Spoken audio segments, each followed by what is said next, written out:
Hey, what's up guys? JC here. I'm with the Salty Cherry Reefing channel. I'm just excited to be with you and share here just a little bit more about my journey getting into the hobby, but then also this new build, this new project that I'm going to be underway here with in the future here. So this is the new Red Sea, I guess new to me, Red Sea Reefer 525 XL. I'm excited to put it together and whatnot, but ultimately this video is going to be just sharing more about how I got the tank, my plans for it, and just kind of what I want to do with it in the future. I've done 20 and 40 gallon tanks in the past, done mixed reefs, SPS tanks, and so this one I'm excited just to have a little bit more of that real estate and be able to get some of those fish that I have not been able to get in the past. And so something I'm really excited about. I got a killer deal, from a local hobbyist here in the area.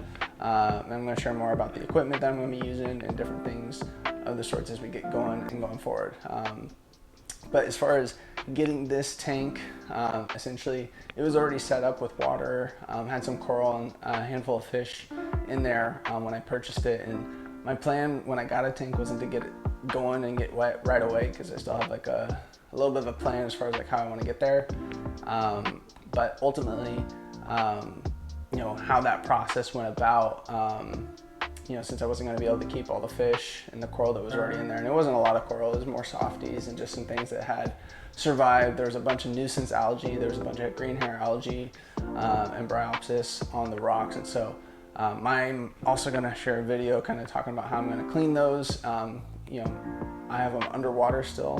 My plan is to be able to reuse those rocks and use those just because they've been in water for the last 2-3 years, and I know it's going to help with the process, with the cycle, and just having that good bacteria and that foundation to moving the tank forward. So by the time this tank does get wet, it's going to be ready to rock and roll and get some fish in there and move on to the coral and do some of that kind of stuff. But I'm going to kind of walk you through setting this thing up, cleaning the equipment that I already got, cleaning the rock that I have, putting all the equipment on the tank, and do cable management. So I have some plans going forward for what I want to do with all that.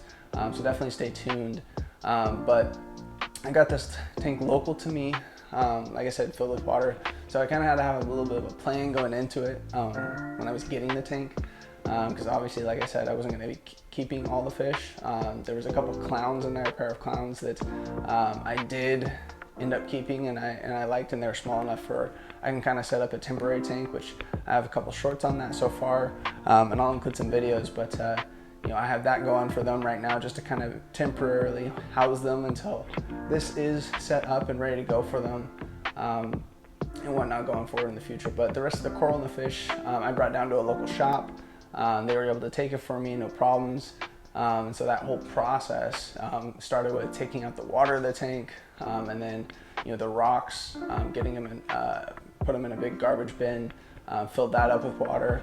And once we got the water pretty low, that's when we started taking the fish out of the tank, and that process was relatively quick for the most part. But I had some friends helping me, and what ended up happening is as soon as those fish were basically out of the water and the coral was out of the water, we took those straight to the pet shop, just to get one less thing out of the way when it came to breaking down this tank, transporting the tank, and then ultimately cleaning the tank and kind of getting it set back up to where it is now. So it was a little bit of a process, but it was, like I said, a really good deal on a tank that I've, been really excited about for a long time. And so just excited to get into it with you guys and just share some of the steps along the way and, the plans with that. I plan on running a couple XR30 Blues here on the tank, and I might be running 1 or 2 32 HDs as well, AI HDs as well.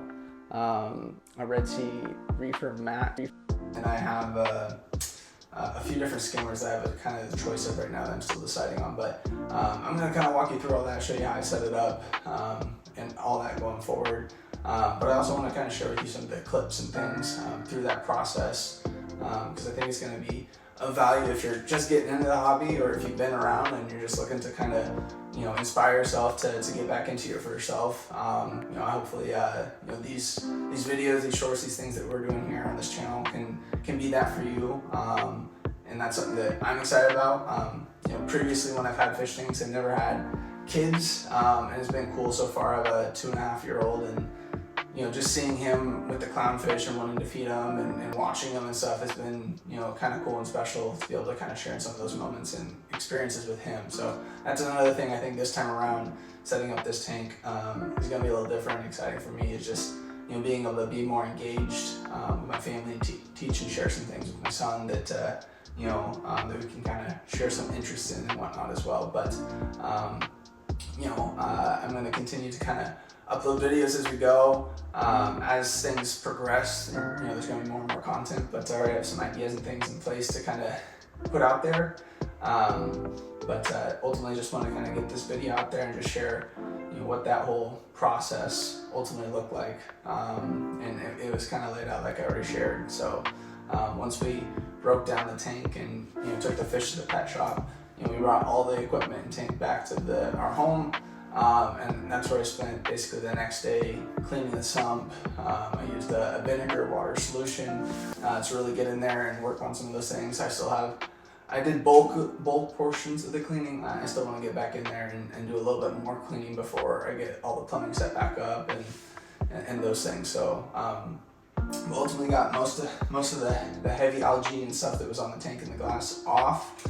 So it's going to be that much easier, you know, going forward and whatnot. So my plan with this tank is going to be a mixed reef tank. I love SPS, so I'm definitely going to have some of my favorites and whatnot towards the top of the aquascape that we end up building out. And you know, I do love torches and elegance corals and gonoporas and some of those other corals that have a lot more of the motion in the tank as well. So you'll see those in there in the future. But ultimately I'm just excited, like I said, to share this journey with you guys, have you guys be a part of it. And you know, if you guys have feedback, comments, perspective, like I said, I've been in the hobby for 16 years on and off, but by no means do I know everything. This is more me sharing tips and tricks and things that I've learned from like a basic level, and hopefully you guys can teach me some things and share some things as well. So feel free to come along, enjoy, but hope you have a good rest of your day and talk to you.